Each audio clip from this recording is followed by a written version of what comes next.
Hey friends! I have already talked about my D&D character Ashling's backstory in a previous video, which I will link in the cards and in the description, but this time I wanted to let you get to know her in her own words. But first, this video was sponsored by Kobold Press so that I could tell you all about the MIDGARD Heroes Handbook. This book is more than 200 pages of player options, including new races like Bearfolk and Winterfolk halflings, and a bunch of new subclasses, backgrounds, feats, and spells.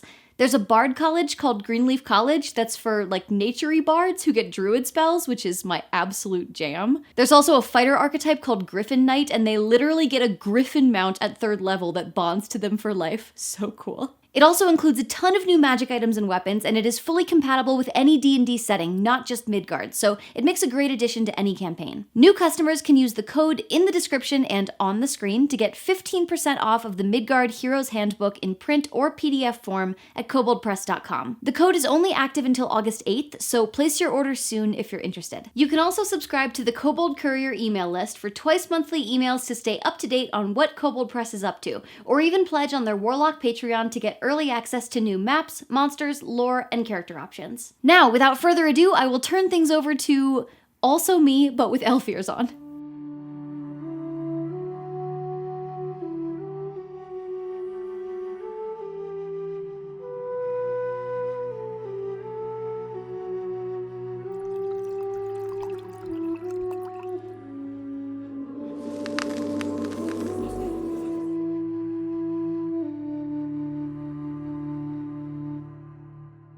Hello, I'm Aishling. As you can see, I'm an elf.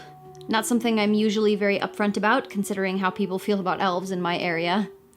I'm a warlock, and my patron is Weir, the woman of the soil. She's an archfey of growth and decay and rebirth, you know, dark shit. She gave me this necklace full of dirt. Oh, and I've recently started learning some druidry. I would use the word tree hugger, but I'm not really much of a hugger. Tree respecter, maybe. The very first impression people get when they meet me, I smell amazing. You can smell it from really far away. It actually sometimes makes stealth kind of hard. It's not intentional, but when you grow flowers out of your hair, it's sort of unavoidable. People pretty quickly realize that's the only sweet thing about me, though. I don't mean to be so prickly, but I have other things on my mind besides being friendly. Plus, I'm a little foreign to human culture, so I'm not up to date on the formalities and such. It can be a bit off-putting on a first meeting, I've been told. In an ideal world, when we get to a tavern, I order my hometown classic. It's an elven wine made from tree sap, but they don't usually have that kind of thing in the places we're going, so I'll settle for an ale, I guess. Although nothing's ever strong enough to suit my tastes. When you're raised on elven wine, you build up a tolerance. I would have to drink a gallon of what humans are drinking to feel the way they feel after a few drinks. Why are humans so weak, right? When it comes to my other party members, I'd say I have the best relationship with Bryn. She's a wildling, a little fox person if you've never met one. She's sneaky as hell, and she really likes poisons, which I can relate to. I mean, my familiar is named Nightshade. She really likes that I can make her invisible. One time, I cast invisibility on her, and she hid on Mimar's back, that's our orc barbarian, and jumped off and BAM! Stabbed somebody right in the face. One shot. My worst relationship in the party? I hate to say this because when we first met, he did teach me this human farewell. But I think it's Alistair. He's just so easy to make fun of. Last week, he ate some beans we found in this cultist's camp, and then later we figured out there was human flesh in them. He really wants us to let it go, but human beans is just so funny, I can't help it.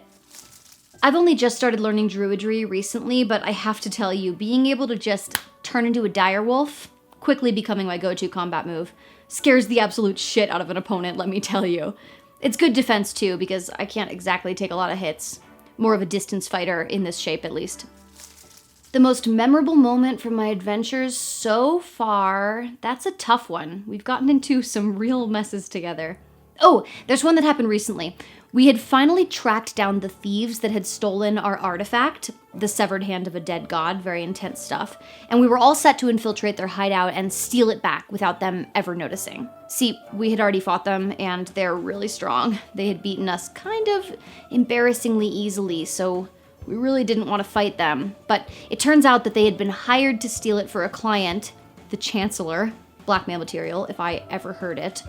Anyway, she had showed up to pick it up at the same time that we were there. So there we are, sneaking around this old observatory, trying to duck both the Chancellor's guards and the thieves, and abysmally failing at both, might I say. I thought we were done for. But somehow we managed to trick the thieves into thinking we're the Chancellor's guards and the real guards are imposters, and then we get ourselves locked in a room with the hand, and through some wild stroke of fate, our barbarian manages to grab the hand and literally hurl herself out a window and escape with it. We made it out with our lives, but only barely. Why do I feel like that's gonna come back and bite us in the ass someday? Coffee or tea? Oh, no question. Tea, obviously. How anyone drinks that bitter bean sludge is a mystery to me. I make a really delicious tea from the flowers that grow in my hair, actually. And that's not as weird as it sounds, I promise. It changes flavors with the seasons. My type? Oh, you mean romantically? To be honest, I haven't really thought about that. I didn't have a social circle back home, per se. People weren't exactly lining up to get to know me. They were more like, ah, that's the witch's daughter. It's not that I don't find people attractive, I do. Maybe someday I'll meet somebody, but right now, I'm just really focused on this whole world-consuming rot problem. It takes up a lot of my time. And you know, I'd hate to get involved with somebody casually, and then Nightshade really bonds with them, and then it would be super destabilizing for her if we split up. You gotta be careful when you have a little one in the picture.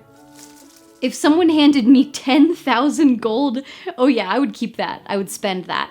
I would find a place in the woods where nobody goes, and I would dig a hole, a really deep hole, and I would bury it so nobody could find it but me.